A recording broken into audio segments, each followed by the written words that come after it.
Welcome to the Human Capital Innovations Podcast, your go-to source for personal, professional, and organizational growth and development. We hope you tune in often for all things people management, organizational development and change, organizational leadership, and social impact related. Maximize your personal and organizational potential with Human Capital Innovations Podcast.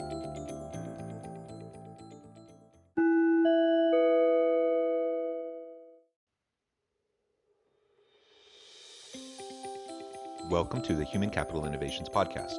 In this HBR Minute HCI podcast episode, I explore Marcus Buckingham's recent HBR video, The Most Engaged Employee in the World.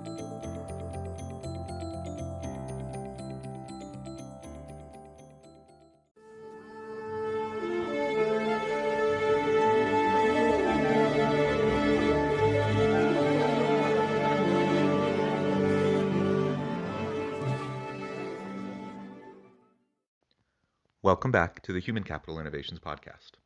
I'm excited to be with you again for today's podcast episode. Today, as part of our HBR Minute series, I will be exploring Marcus Buckingham's recent HBR video, The Most Engaged Employee in the World.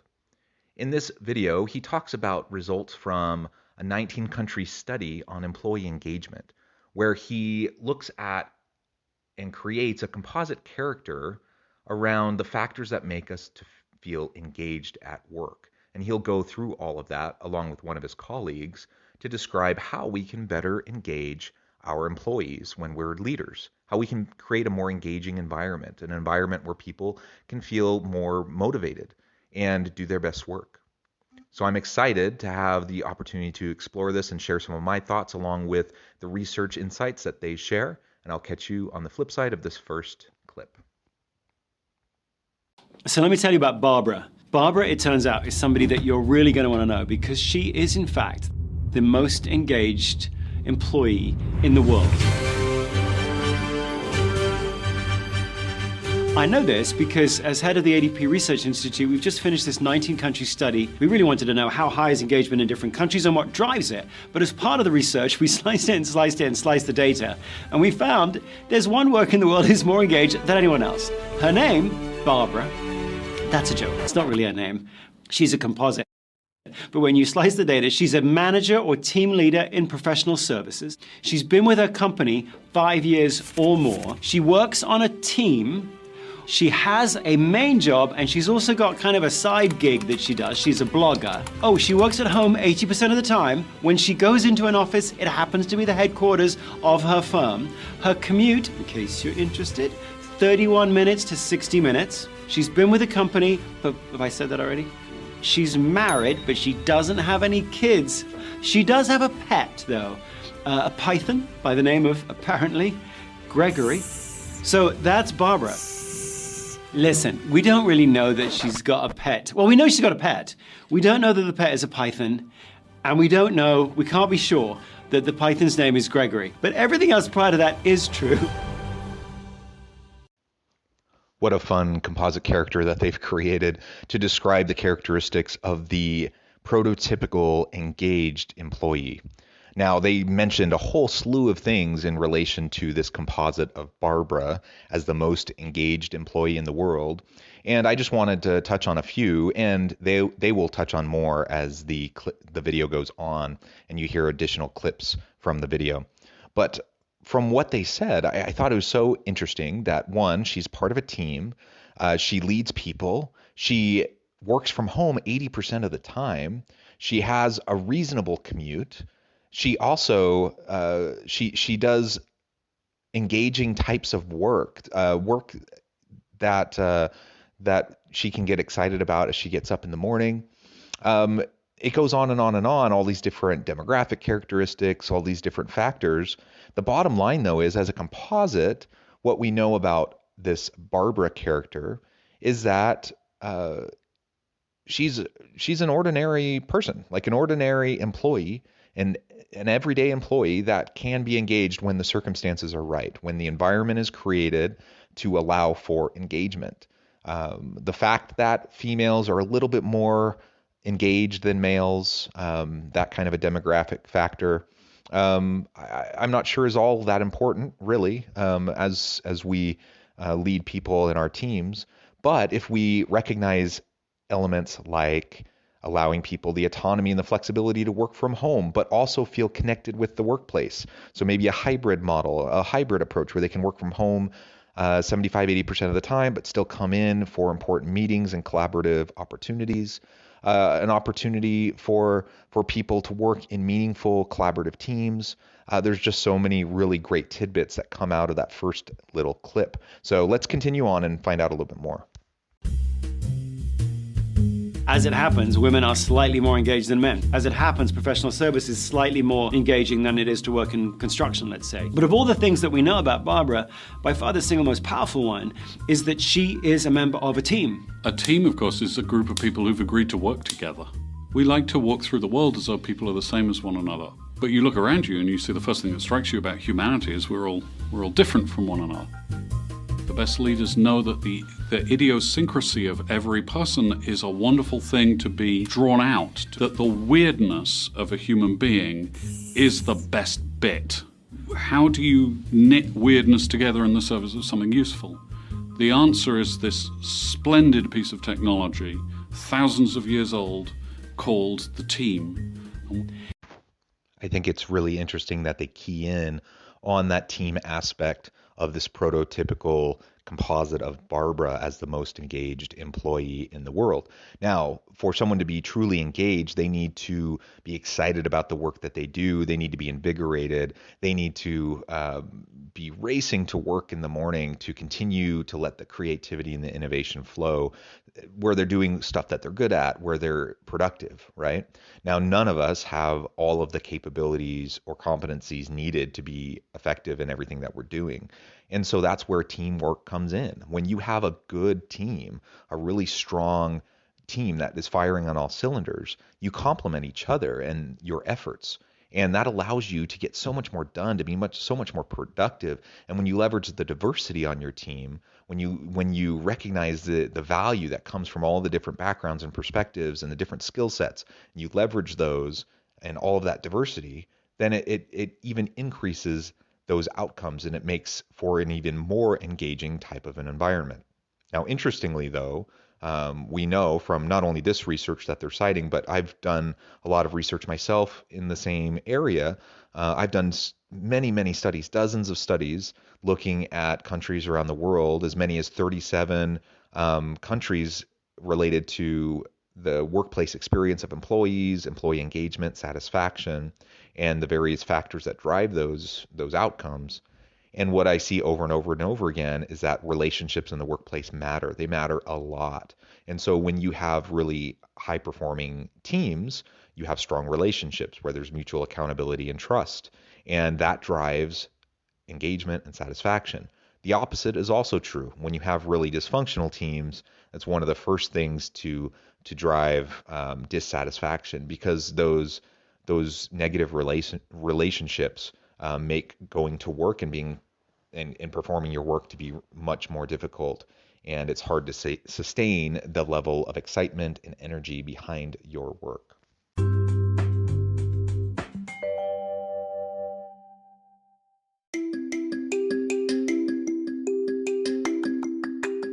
I'm excited to announce the publication of my new book from HCI Press, Bluer Than Indigo Leadership: The Journey of Becoming a Truly Remarkable Leader. Early in my adult life, I learned about an Asian proverb that translates as bluer than indigo. If you think about the color indigo, it is a brilliant, deep, and vibrant blue, what some would call the bluest of blues. To have something that is bluer than indigo is rare and truly remarkable.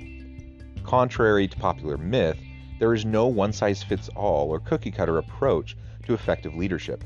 There's no silver bullet, no secret sauce, no go-to model that will solve all of our problems. The truth is, great leaders have all had their unique strengths and flaws, and have all had to discover and then pave their own distinctive path in their life's journey to fulfill their leadership potential. Bluer Than Indigo Leadership will help you discover your own path and explore those ordinary, everyday actions that will help you respond to an uncertain future and produce extraordinary results for individuals, teams, and organizations.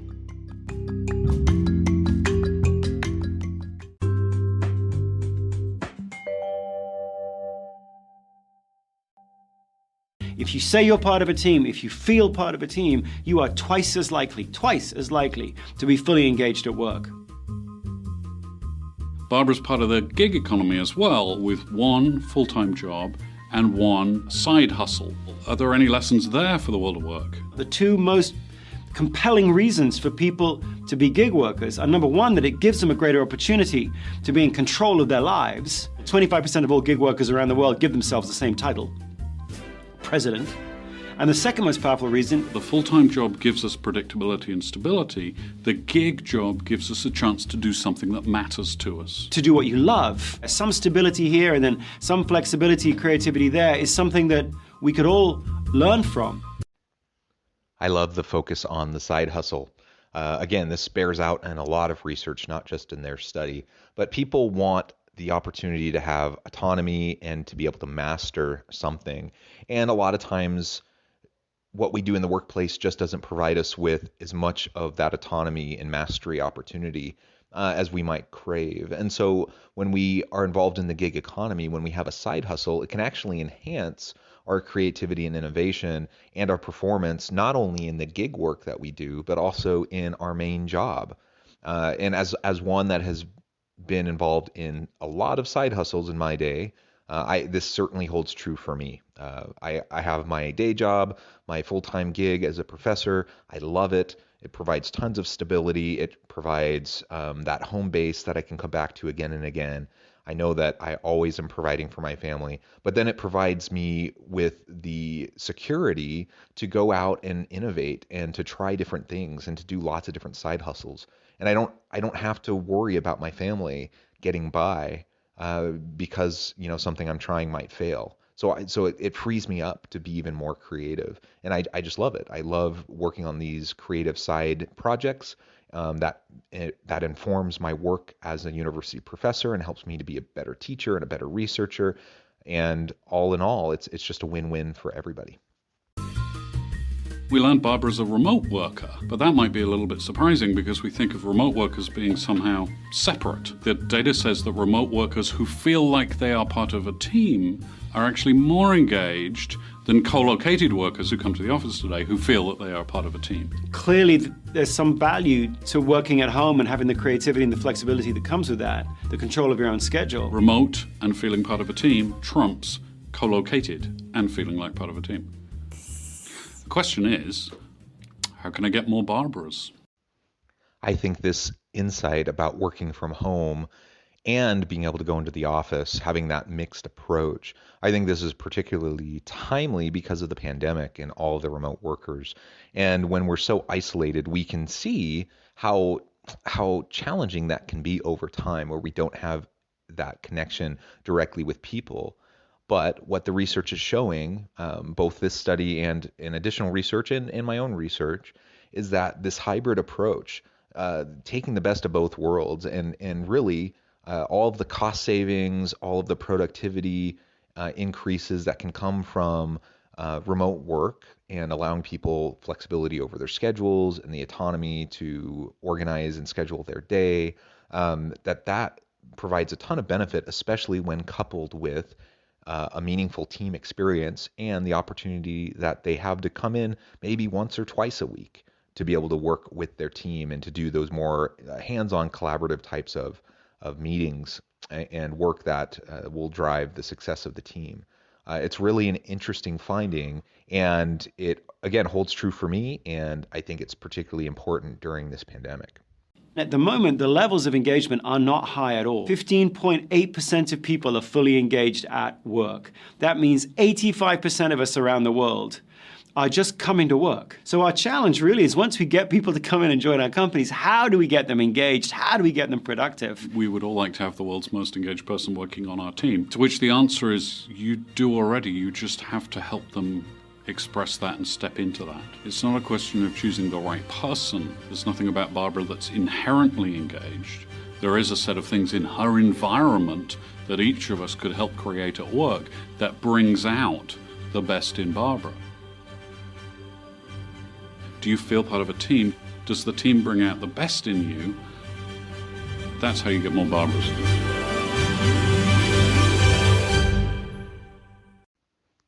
15.8. Let that number sink in a little bit. 15.8 of the global workforce is actively engaged in their work. That means near 85% are disengaged to some extent.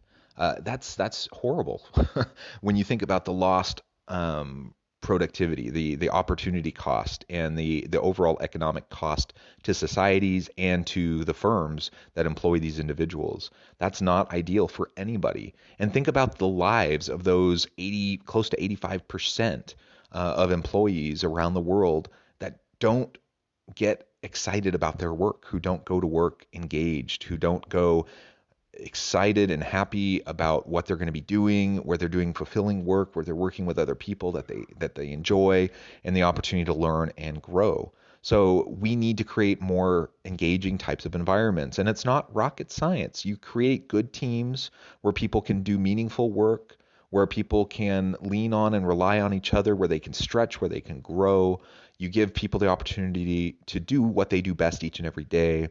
When you do those simple types of things as a leader, you create an environment in which individuals will thrive. They can achieve their potential and they will be engaged, which will lead to higher performance and better firm outcomes for your organization. That's good for everyone. That's good for society. That's good for the company, and that's good for the individual employees. So let's do it. We can do it. And there's nothing magical about Barbara, this composite of Barbara. Anyone can be engaged when the circumstances are right. And I think about my own ebbs and flows in engagement in various jobs that I've had. And I can always point to negative factors really when I'm going through a dip. I can point to those negative factors that are driving disengagement. And they're things that can be controlled by leaders. It's when leaders are either oblivious to their actions and doing things that drive disengagement, or sometimes their incompetence that drives disengagement. But ultimately, they're things that we can sidestep. We don't have to fall into those traps again and again and again if we're attuned to this idea of employee engagement and creating a robust, healthy workplace. Thank you for joining me for this HBR Minute. And as always, I hope you stay healthy and safe, that you can find meaning and purpose at work each and every day, and I hope you have a great week.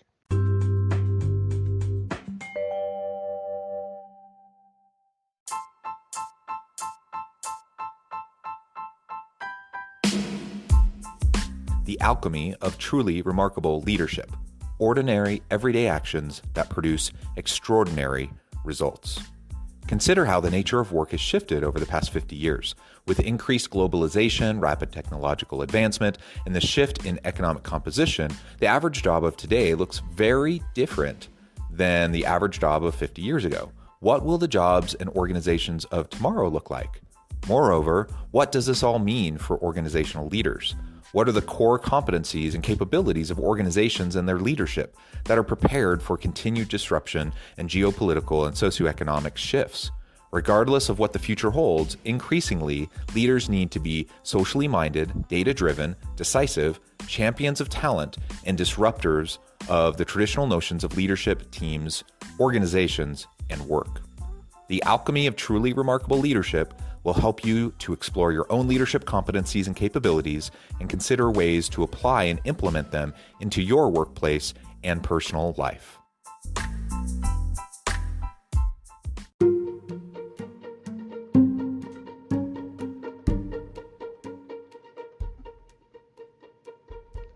Check out Human Capital Innovations magazine, Human Capital Leadership. Human Capital Leadership is a free, interactive e-magazine with the mission to help individuals, leaders, and organizations find innovative approaches to maximize their human capital potential. We publish issues quarterly in August, November, February, and May. Take a look at the latest issue and let us know what you think.